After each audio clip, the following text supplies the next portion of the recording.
Welcome to Lessons in Leadership. Steve Adubato with my colleague, co-anchor Mary Gamba. Mary, we kick off today with a one-on-one interview I did with Jeff Vasser, the Executive Director of the New Jersey Division of Travel and Tourism.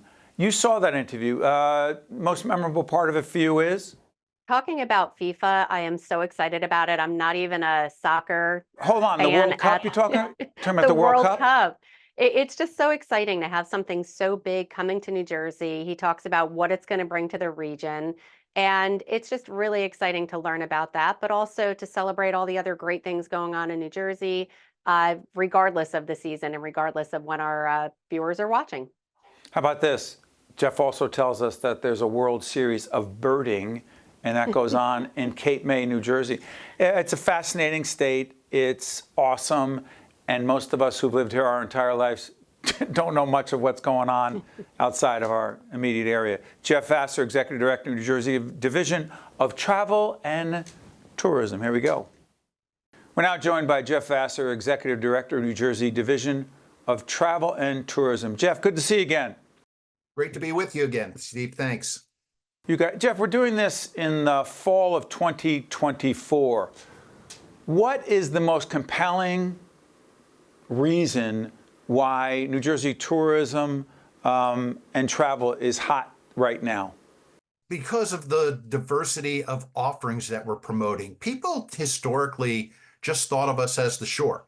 And frankly, after Labor Day, people weren't thinking much about New Jersey anymore. And what we're doing is talking a lot about what there is to do in the fall and the winter.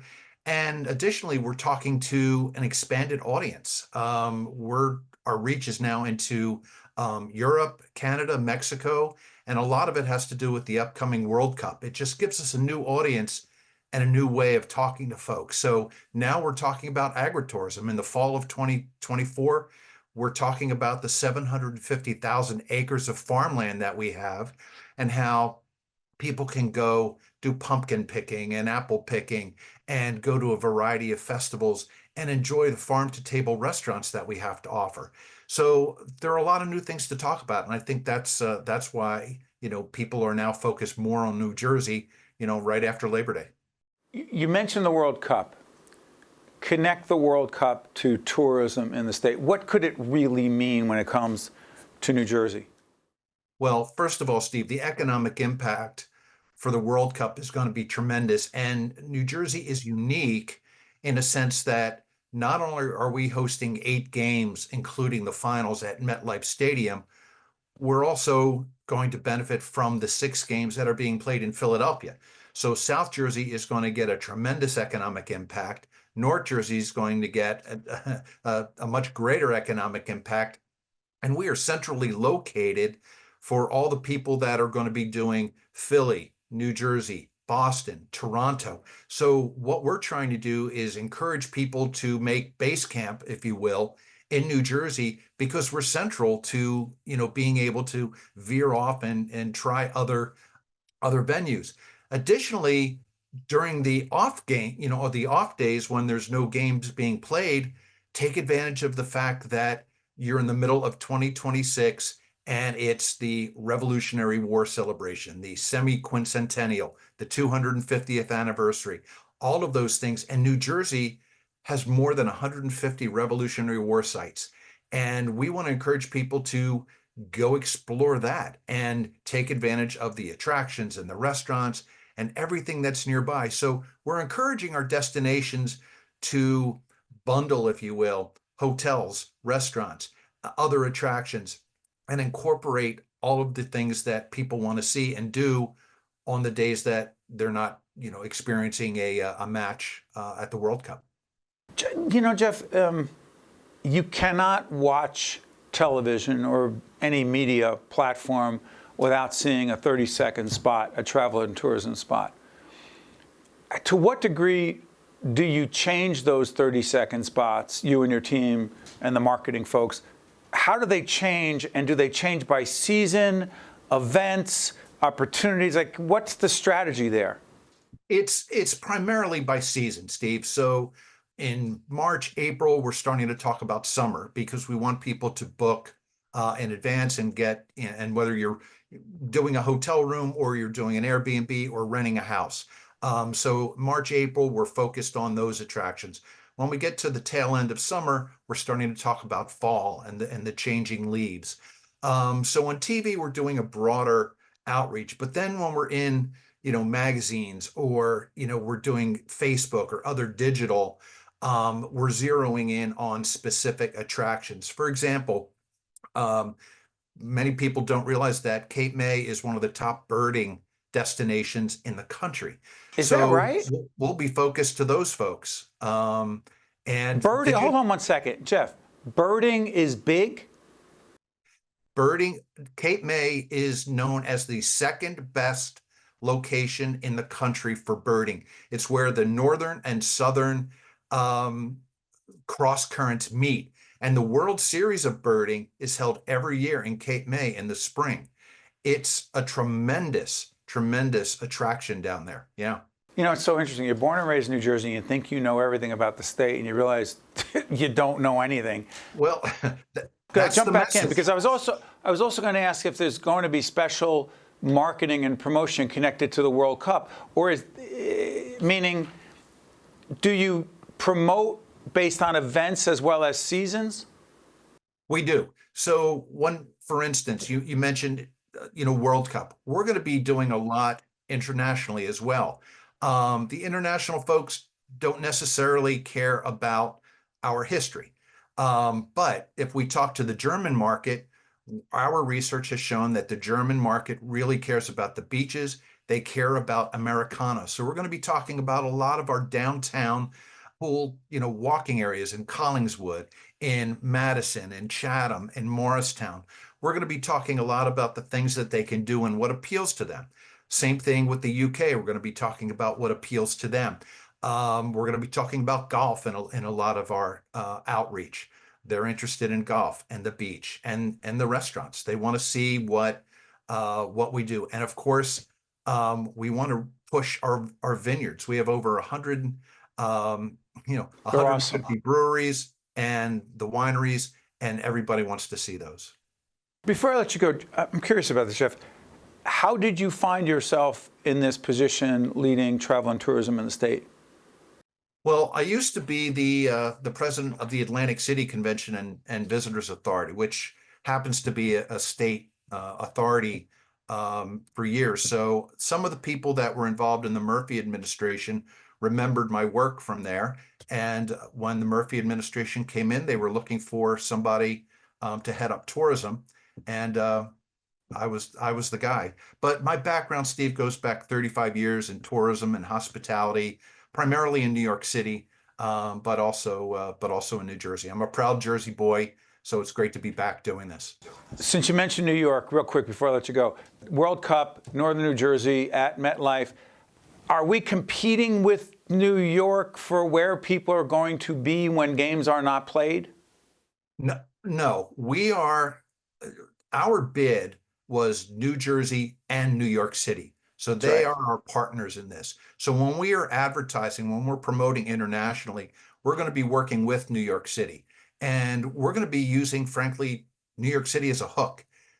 Everybody wants to go to New York City, it's primarily first timers. So we want to encourage them to go to New York and then come over here and experience something different. Not the least of which is no tax on clothes. That should be a slogan by itself. Jeff Vasser is Executive Director of New Jersey Division of Travel and Tourism. Jeff, thanks so much for joining us. We appreciate it. Thanks for having me, Steve. You guys stay with us. We'll be right back. This edition of Lessons in Leadership is made possible by the Buccino Leadership Institute at Seton Hall University, Prager Metis, Valley Bank, the International Union of Operating Engineers Local 825, the North Ward Center, the New Jersey Sharing Network, the Helix, Horizon Blue Cross Blue Shield of New Jersey, Fedway Associates Inc., Port Authority of New York and New Jersey, Choose New Jersey, and Seton Hall University, showing the world what great minds can do since 1856. This is Mary Gamba. If you want more leadership tips and tools, log on to stand-deliver.com. That's stand-deliver.com. We're now joined by Judge Joseph A. Dickson, and who is the chair of Alternative Dispute Resolution at CSG Law, and also Nicholas A. Grieco, chair of Alternative Dispute Resolution at CSG Law. And let me also disclose that Nick Grieco is the attorney for the Caucus Educational Corporation, our not-for-profit production company. Judge, good to see you. Nick, good to see you as always. Hello. Great to see you, Steve. You got it. Judge, out of the box, what is this? This is part of our Leaders in Law series. What do we mean by alternative dispute resolution, and why is there a group to do this work at CSG Law? Please, Judge. Good question. Well, alternative dispute resolution is just a fancy way of saying mediation or arbitration, or anything that allows people to resolve their disputes without having to go into court or through the court process.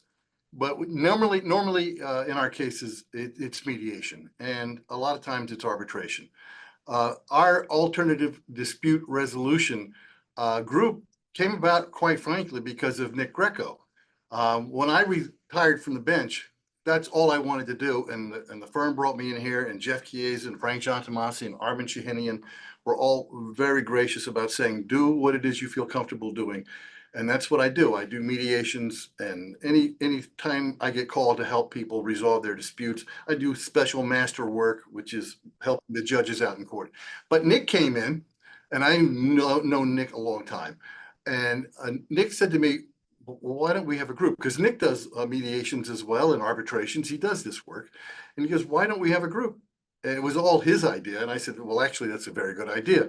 Because by having a group, we get to talk about best practices. We get to share our ideas with each other, because there are good ways and maybe not so good ways to conduct a mediation. And Nick is really good at it. So I'm going to say it's Nick's idea that we have this group, and we can help each other, we can market each other, and we can make it a better thing for our clients or the people who hire us. So Nick, let me ask you, again, we've been best friends, and you have been my lawyer for many, many years, and you've helped me deal with a lot of disputes and issues over the years. You've mediated for years, but here's the thing.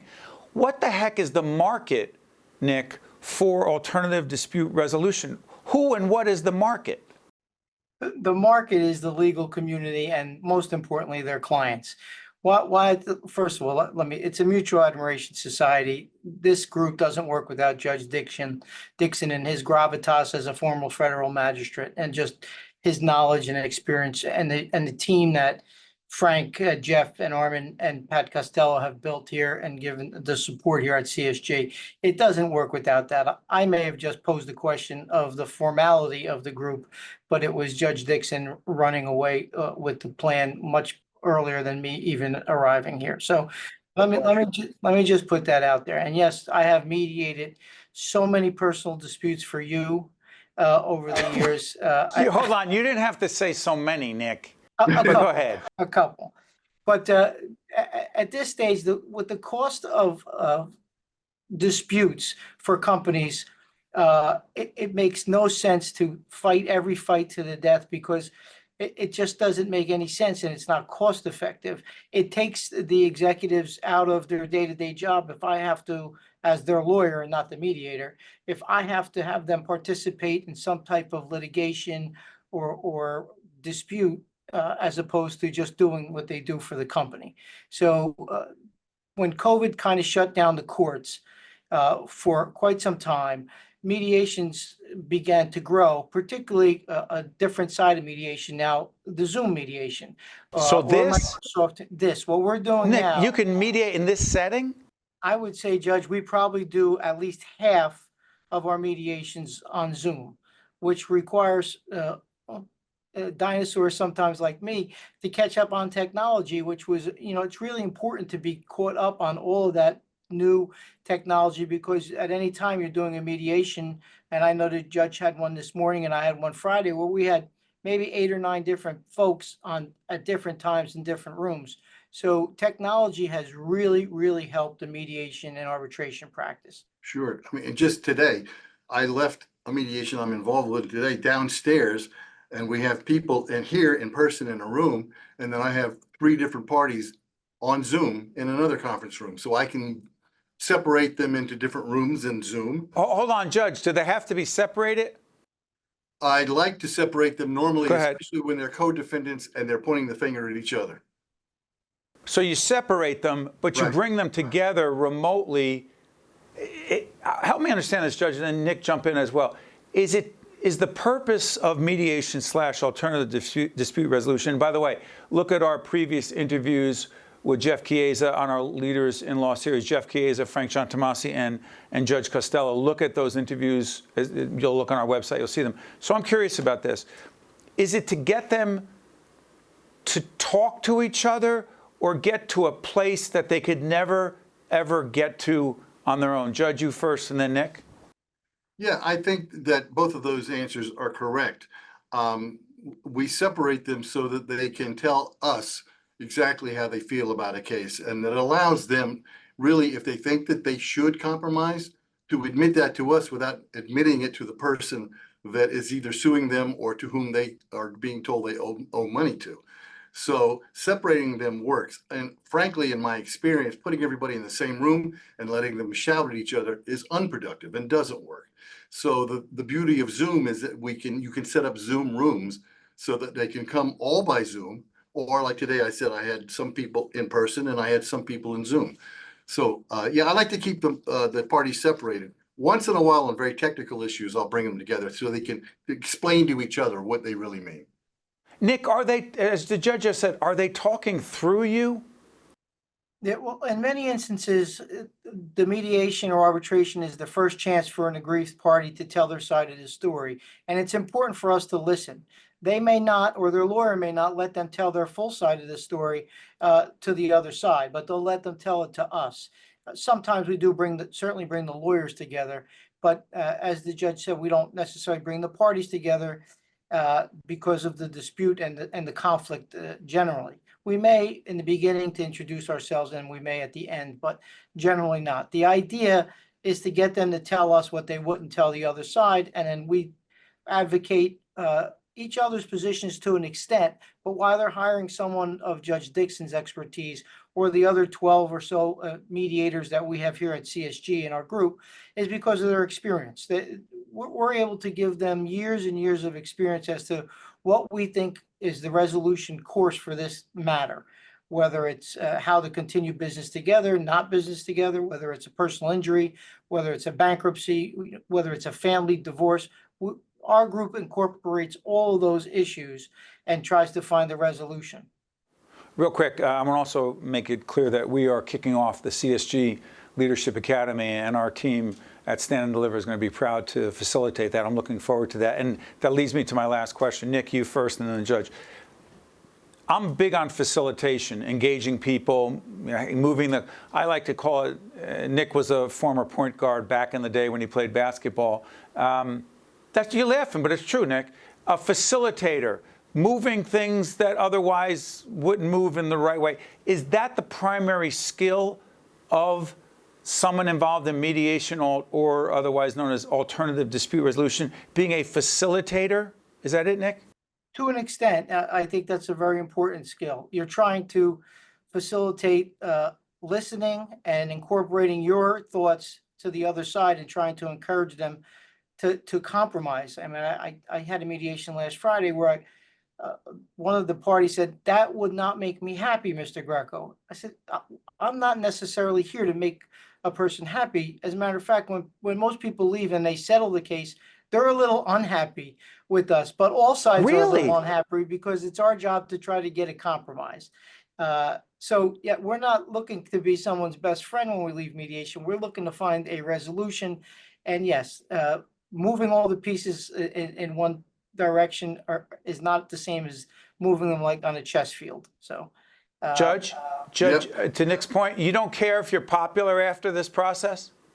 Well, I always like to be popular, but Yes, same here. I'm just not. Yeah, exactly. So, but Nick is correct. A real successful mediation is one where both sides walk away a little unhappy because somebody paid more than they wanted to, and somebody That's took right. less than they wanted. But I love your word, facilitator, quite frankly. It's a word that we should use more in this business. And if you don't mind, I'm going to steal it. But Please. We do. We facilitate. But Nick also mentioned a very important thing. We have to listen. And, so many people just don't listen. People are talking. And while you're talking, I'm thinking about what I want to say, as opposed to just listening to what you have to say. So listening is a big skill, and facilitating is a really big skill. I like that. Let me just say this as we wrap up. This is part of our Leaders in Law series. And even though we're talking about an aspect of law up at CSG Law, this group that's being formed, to me, this also has a lot, I won't get on my soapbox, but it has a lot to do with leadership.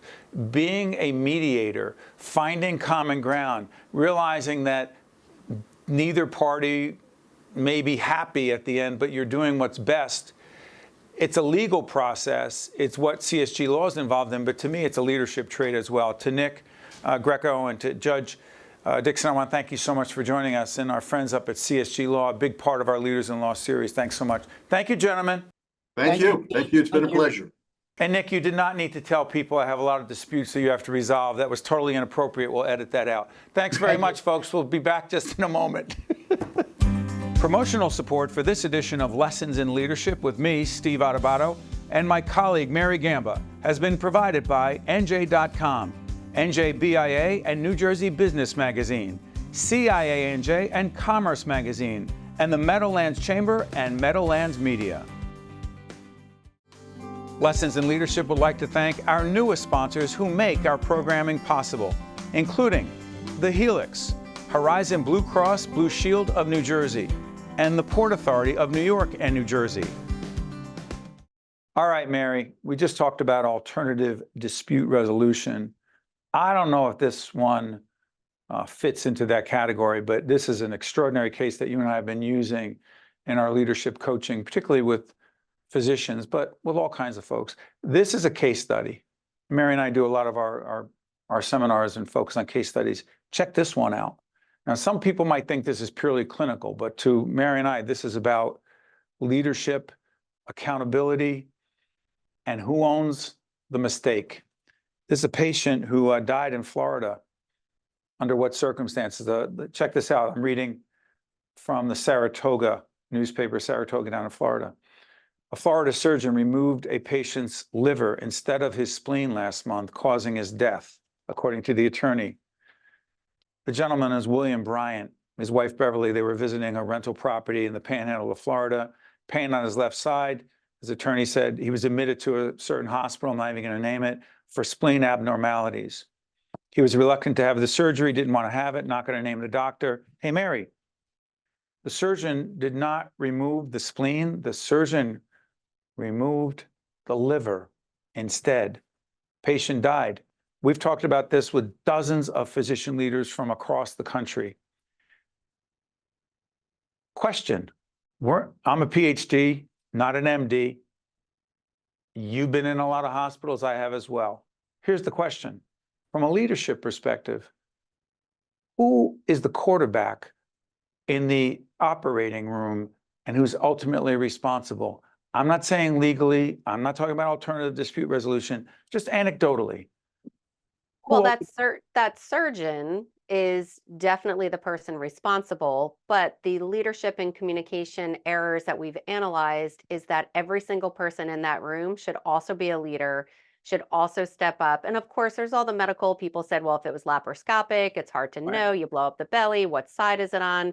They are on two different sides of the body, those two organs. But besides that, there needs to be some sort of accountability of everyone in that room. And of course, you can't just say everyone, because then it's no one's responsibility. Right. But it comes down to just a lesson in leadership, because obviously no one said anything. Somebody had to have seen something. Stay on that. Mm-hmm. So here's the question, stay on that. This is not a medical issue. But again, the stakes are much higher. Mary and I often say that if we make a mistake in our work, it matters. You make a mistake in the emergency room or an operating room, the stakes are higher. So here's the question, Mary. Say a nurse, a fellow clinician, a whomever, someone around this patient had a sense that a mistake was about to be made. We don't know exactly why, but no one did say anything. And you were about to say, I believe, someone must have known. Question, what the heck kind of leadership and organizational environment and culture must there be that if someone did know a mistake was about to be made or being made, didn't say, time out, doctor, stop, please. What could cause that? Fear. And we also talked a lot about that fear that either maybe they were wrong, maybe they were mistaken, so they're afraid to speak up. Fear, maybe they've had an issue with this physician before where they did say something and they were shut down. Yes, So the there's, physician had removed a similar organ in the past. yeah, a wrong organ. There was a wrong surgery done in the past as well. right. So it's just mind-boggling. But again, to take it away from the operating room and Right. into, leadership, a lot of times, especially if there's younger, less seasoned physicians or nurses in that room in the OR, they are fearful to speak up, or even worse, maybe they did say something and he ignored them, and that's even more terrifying. So let's say this.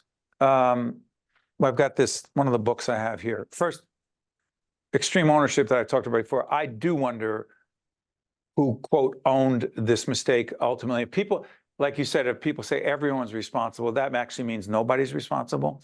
Exactly. But this one, Mary, thanks for the feedback. Now, question, what about if the feedback to the surgeon was, doctor, please stop. Now, this is someone who reports to the surgeon's the quarterback, the leader, whatever. And they're literally, as you said, afraid.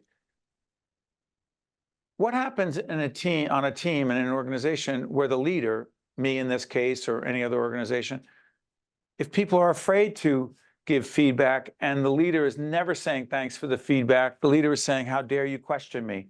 How dare you even give me feedback? Please. In any other situation other than a medical situation, it'll just lead to an unfortunate circumstance where everyone's afraid to speak up. In this case, it was life and death, Well, unfortunately. no, it could also be life and death in law enforcement. It could be life and death in a lot of Sure. situations. Go ahead. It definitely can be, but the worst part of it is you're creating a culture where people are afraid to speak up if they see something going wrong. So I always say jokingly, see something, say something, but that is a case in leadership. I've said things to you, you've given me feedback in real time and behind the scenes. Doesn't mean So we always want it, Mary. No, it is so hard. It is so hard. I'll come to you and I'll be like, Steve, I'm sorry, I have to, bring this to you. But it's necessary. It is an important part of leadership, and it's an important part of everyone stepping up. And this, again, to take it out of the emergency room, we've said this before, and I'm not going to open up a Pandora's box, but I'll say this. In law enforcement, if you look at the George Floyd case, and I'm not going to try to relitigate it, but there were several cops around Derek Chauvin, who was the officer in charge, who had his knee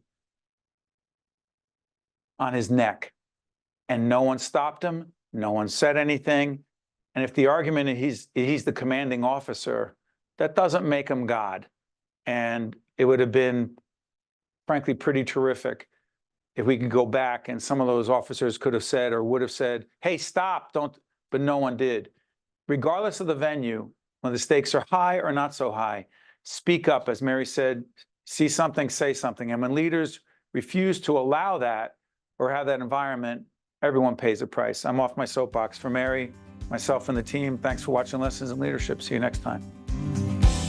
This edition of Lessons in Leadership is made possible by the Bicino Leadership Institute at Seton Hall University, Prager Metis, Valley Bank, the International Union of Operating Engineers Local 825, the North Ward Center, the New Jersey Sharing Network, the Helix, Horizon Blue Cross Blue Shield of New Jersey, Fedway Associates Inc., Port Authority of New York and New Jersey, Choose New Jersey, and Seton Hall University, showing the world what great minds can do since 1856.